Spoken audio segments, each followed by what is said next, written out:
to actually control our future. We're doing it with CRISPR and DNA editing. So right now, we can actually alter our DNA. We know the code for the creation of life on this planet. And we are doing that actively with plants. We all know that we are breeding new species of plants that have more flavor, that can live in harsher climates. But what a lot of people don't realize is we're also doing it with animals. At the University of Florida, they're actually developing cows now with altered DNA using CRISPR that can survive in extremely hot climates. Why are they doing this? Because of climate change. What happens when we start to apply these new technologies to our brain? Well, right now I'm working with a number of startups that are doing brain-computer interfaces. So what is a brain-computer interface? It actually is a technology that allows you to access your brain waves. Let me give you some examples. So right now at Duke University, they have implanted a chip into a monkey's brain. And that chip allows the monkey, just by thinking, to control a robotic arm and feed itself. That's pretty amazing. Another experiment they've run is with the chip in the monkey's brain, they placed it in an electric wheelchair. And just by thinking, the monkey could learn to drive and steer that wheelchair. So if you think about it, today, if you have a chip in your brain, you would be able to sit in a car and potentially drive the car. You would be able to turn off and on the lights. You would be able to control robots. That technology is here right now.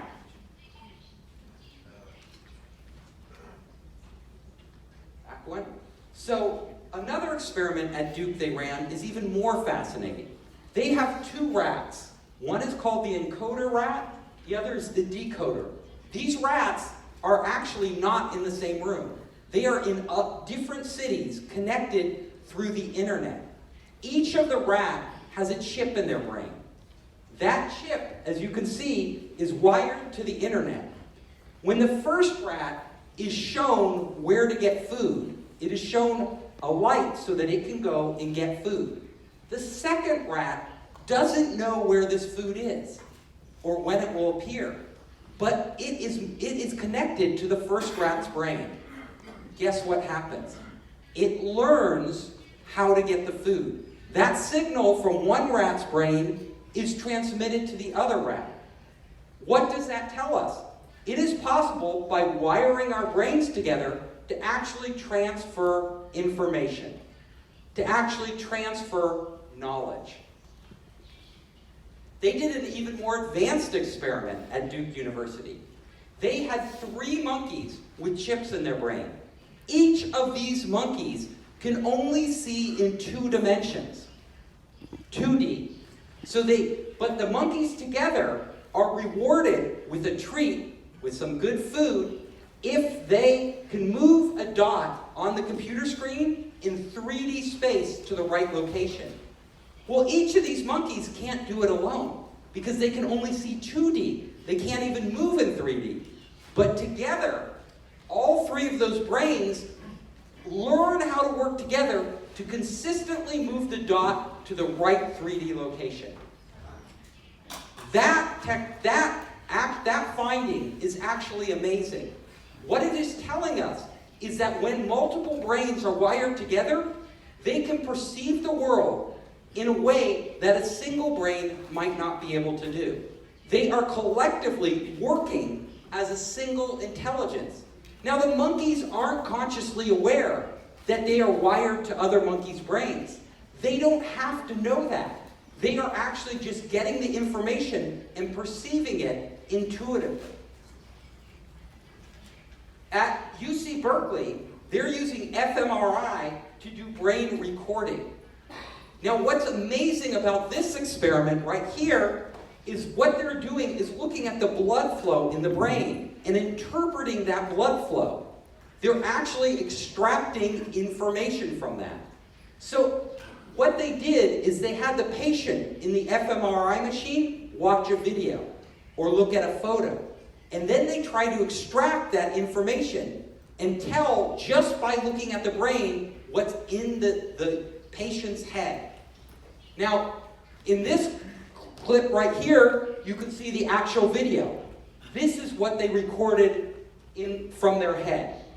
That is very crude resolution, but you can actually make out the image. So that's telling us we have the technology now to actually look into your head and see what you are seeing images that are formed in your brain. This is not the only experiment done with this. They've done a similar experiment at the University of Toronto with EEG technology, which is a very portable, lightweight brain tap. Now, EEG technology, this is it. So this is a startup using EEG. See that band around the head? That's all you need. And a number of startups are using this technology right now to do things like brain fitness, help you meditate, tell you when you're stressed out. They're using it to send commands. I've been talking to these startups, and they have now figured out that with simple EEG technology, you can actually think something and turn on, let's say, a drone and make it go up and down. Now, it's still very simple. We're at the very first stages of this. But in today's lecture, I want to show you the future, where we may go with this technology in the coming 10, 20, and 30 years. So, a new technology is coming on board, and it's called quasi ballistic photons. Basically, those are beams of light that they shoot through your skull and can actually map out your brain. Facebook announced they want to try to use this technology in the next few years to allow you to message on your phone just by thinking. Elon Musk has a startup called Neuralink. Elon Musk's goal is not to put a chip into your brain, but to actually inject what he calls a neural lace into your brain that forms an interface as if you had a chip in your brain, so that you can do advanced connection to the internet. Now, we all know Elon Musk is worried about AI taking over the world. And his belief is that if you can't beat them, join them. So he wants to basically connect people's brains to the internet so that we and AI merge together. At Brown University, they have what they call brain game. And this is where they're actually implanting these chips that I showed you in the monkeys into human brains. Now, would any of you get a chip in your brain? Raise your hand. Not many people are raising their hand, okay? But if you were this woman, you would, because she is completely paralyzed. Her entire body is paralyzed. She has what's called locked-in syndrome. You can get it from a stroke, and it's totally debilitating. But with this chip in her brain, she can actually, like the monkey, control a robotic arm and feed herself. So it radically improves the quality of her life. Now, you may get a chip in your brain in the future. You may just not know it. But this is a grain of rice. And you see this little device here that is tiny compared to the grain of rice? That is the world's smallest computer made by IBM. I point this out because the chip in your brain may be so small you don't even know it's there. So let's talk about the day when we connect our brain to the internet. What is going to happen? And I tell you, this day will come. It is coming. It is already happening. So first thing you would probably be able to do is download knowledge. So all of us have used Alexa or Google Home. If you're in Silicon Valley, I assume you have.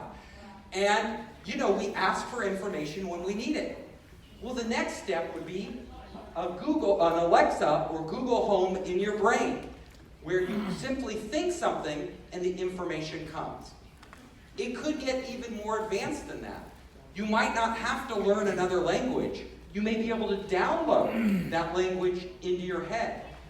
There may come a time where actually going to university feels so archaic.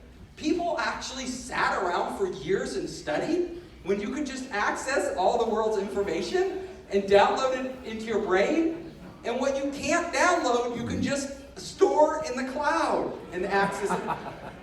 Who would go to a university? Somebody in the future is going to be developing an operating system for the brain. And that is going to radically change the world. We all know right now the world is dominated by companies like Apple and Google, who made the operating system for our latest devices, the mobile phone. Before that, Microsoft with the PC. There will come a time when there's an operating system for the brain. And I tell you, the big tech companies are all thinking about this. Share memories. So not only will you be able to download information in the future, everything is information in your head. Everything can be put into information. So if you have an experience, you could share it with your loved ones. You could share it with coworkers. People could share each other's information. So for example, instead of going skydiving, if I'm afraid to go skydiving, I could actually get that whole experience from somebody who has done it. Synchronizing minds.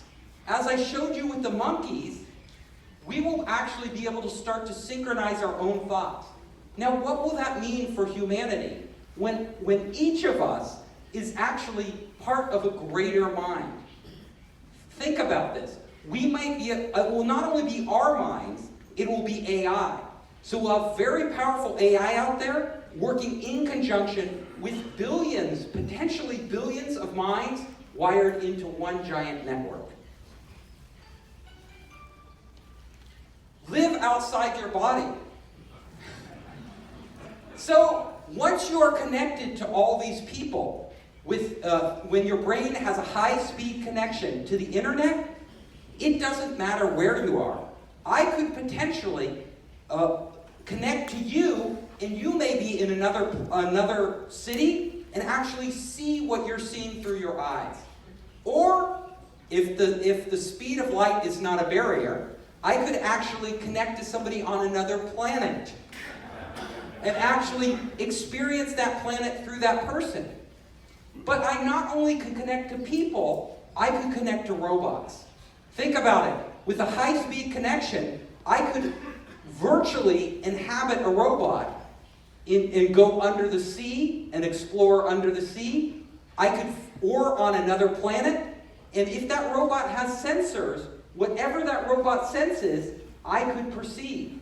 So whatever feelings, sensations, even senses that we physically don't have, such as the perception of UV light, or like a bat, if it could detect sonar, we could see or hear with sonar. All of this will potentially be possible as we advance as a civilization.